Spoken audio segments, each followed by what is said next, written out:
Well, a lot of plans and activities have had to be tabled or postponed because of the COVID-19 pandemic. Emily and Rip Goodman were supposed to get married just a couple weeks ago, but had to cancel that wedding.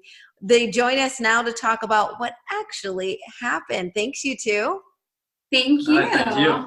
you. So I know that had to be heartbreaking. Tell us a little bit about the wedding that was supposed to happen, and when was it supposed to be, and how long had you been planning it? So we got engaged in December of 2018. So we've been planning a wedding for the past 16 months. The wedding was supposed to be on April 19th, Sunday, April 19th.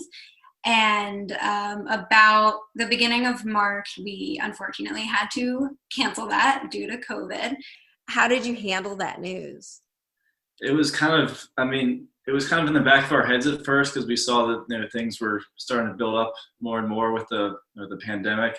Yeah. So it was kind of in the back of our minds that we might have to reschedule it. And then finally, when the state regulation said that nothing could happen during this month, we had to jump on rescheduling it really fast. And of course, we were really heartbroken.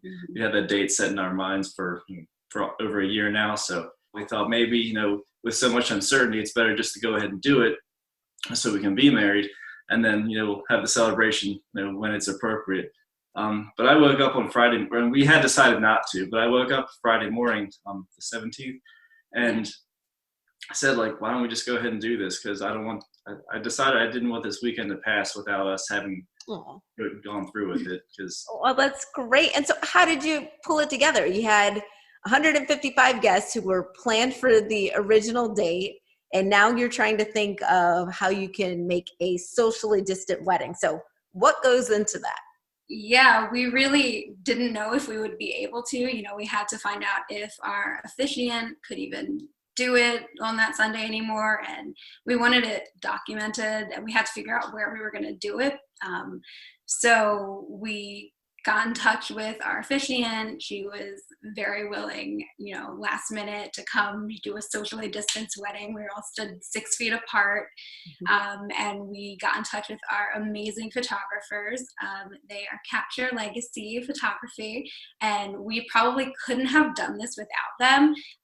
Shelby is, they're a married couple, Shelby and Jimmy, and Shelby kind of took the reins and was like, I will find you a location and I will set it up for you and make it beautiful at the last minute.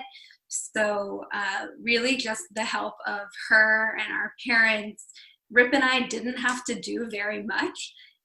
They kind of planned everything for us, which was awesome. We showed up on that Sunday and it was just stunning. They had decorated and it was so beautiful. And it was really difficult because, of course, we couldn't have more than 10 people.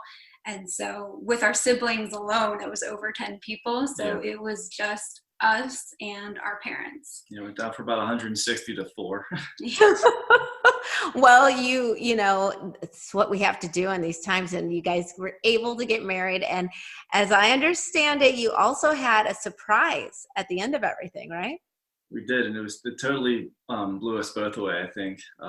As we were leaving, the whole thing lasted less than an hour. So once we took a few extra photos after the ceremony, and we went to get in the cars to get in my car to go get something to eat for dinner.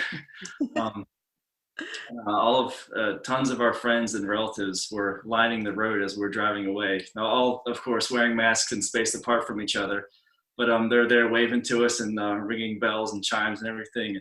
It was the most amazing end of the day we could have pictured. Yeah, our parents set that one up. They emailed everybody with less than 24 hours before, and so many people turned up and were there to support us from a distance, but it was really amazing. I mean, what an amazing wedding story you have. I know it's not the one that you planned, but wow, what a story to tell your kids one day, huh? That's a good one. And you got the photos to capture it. And I'm wondering, when this is all said and done, what are the next steps? Are you going to travel somewhere for your honeymoon? Are you doing a staycation now with everything going on? What are you? So we're hoping that all of this will be over in August when we postponed our big reception. But at this point, even if it's not, the most important part was that we got to be married. Congratulations, Emily and Rip, or Mr. and Mrs. Goodman. Congratulations. Thank And we'll be right back with more Midday Maryland right after this. Stay tuned.